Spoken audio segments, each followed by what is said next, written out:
there's this rather interesting movement that's going on, and it's called the CDD. And what that stands for is the Christian Domestic Discipline. And what this is kind of like a relationship agreement between, quote unquote, two consenting adults where the head of the household, usually, of course, the male, is allowed to discipline his wife in a corporal punishment type of way. And apparently this is flourishing in the Christian community as far as maintaining equilibrium within a relationship.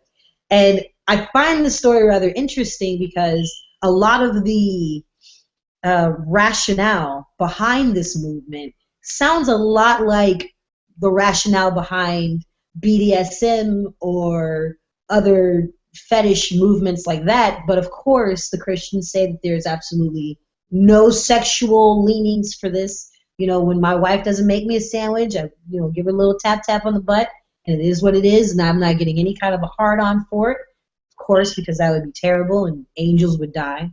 But yeah, this is a rather seedy movement that's happening with you Christians. So what do you guys think about that?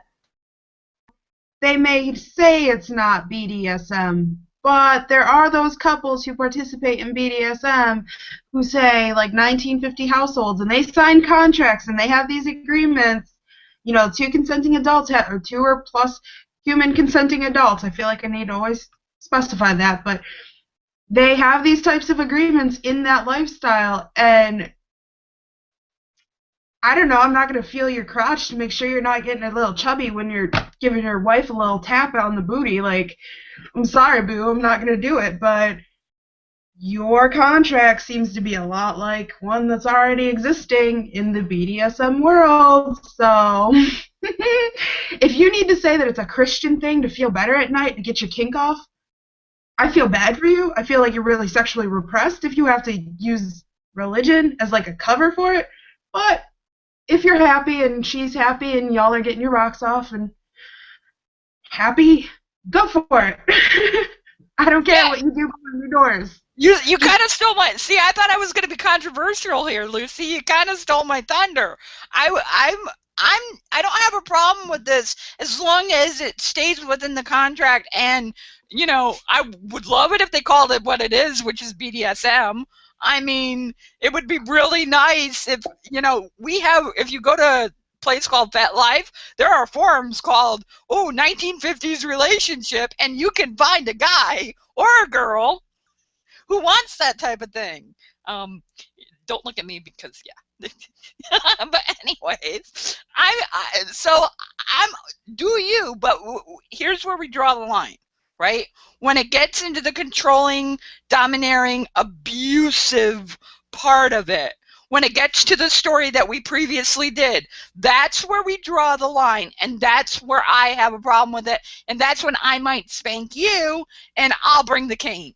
So, and that's where I have the problem with it. So we have to be very clear where the lines are drawn and just call it what it is. It's BDSM. Don't be, it's a Christian thing to do.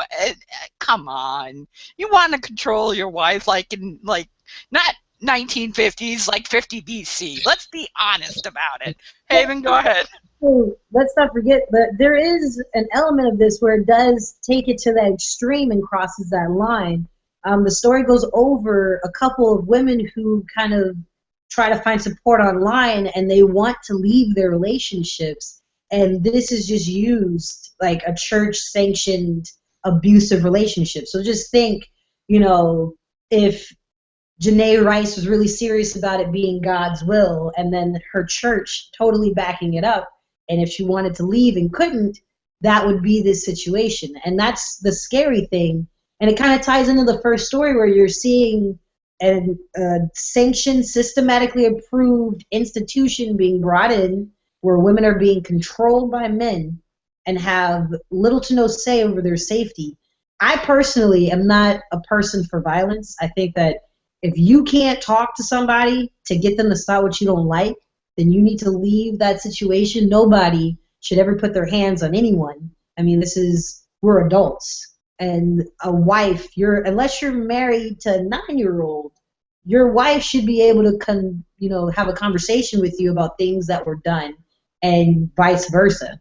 One thing I don't like is that a lot of the men aren't letting themselves get beaten or spanked, which, if you're going to do that freaky shit, great, but it should be equal. Men aren't great. If you fucking leave your toilet seat up and your wife doesn't like that, you should get a paddle every now and then. It shouldn't just be her going through all this. But of course, this is just another way that Christians are wanting to control their wives. And I hope that this is a small subgroup of Christianity, because I'm starting to see this heavily right turn and this really like dogmatic, extremist movement in the Christian community, which is kind of scary, because if we're going to complain about Muslims over there doing that to their women, maybe we should try to not do that to our women.